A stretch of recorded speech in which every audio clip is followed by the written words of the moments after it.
ନିର୍ବାଚନ କମିଶନ ମୋର ଗୋଟେ ଅନୁରୋଧ ରହିବ, ଯଦି ତୁମେ ନିଜକୁ ସତୀତ୍ୱ ଆଉ ପବିତ୍ର ଗଙ୍ଗାଜଳ ଭାବୁଛ, ତାହେଲେ ତୁମେ ବିରୋଧୀଙ୍କୁ ସିସିଟିଭି ଦେଇକି ପ୍ରମାଣ କରିଦିଅ ଯେ ତୁମେ କୌଣସି କିଛି ଭୁଲ କରିନାହ।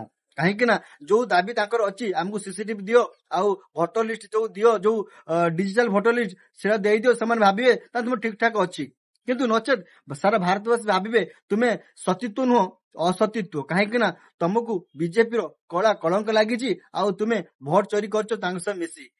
କାହିଁକି ନା ତୁମେ ଯୋଉ ବର୍ତ୍ତମାନ ମିଛ ନାଟକ କହୁଛ ଯେ ଆମେ ଯଦି ପ୍ରାଇଭେସି ରହୁଛି ମା ଭଉଣୀ ଭିଡିଓ ଦେଇଦବୁ ତାହେଲେ ମା ଭଉଣୀଙ୍କର ପ୍ରାଇଭେସି ନଷ୍ଟ ହେଇଯିବ।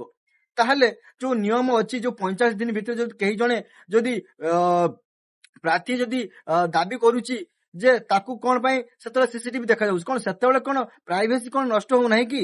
ଯଦି ଆମେ ଭିଡିଓ କରାଯାଉଛି, କଣ ପାଇଁ ଭିଡିଓ କରାଯାଉଛି? ଯେତେବେଳେ କେହି ଯଦି କମ୍ପ୍ଲେନ କରୁଛନ୍ତି ଯେ କୌଣସି କିଛି ଭୁଲ ଅଛି, ତ୍ରୁଟି ଅଛି, ତାହେଲେ ସେତେବେଳେ ପ୍ରମାଣ ସହକାରେ ସେଟା ଦେଖିବା ପାଇଁ ସେଟା ବ୍ୟବସ୍ଥା କରାଯାଇଛି।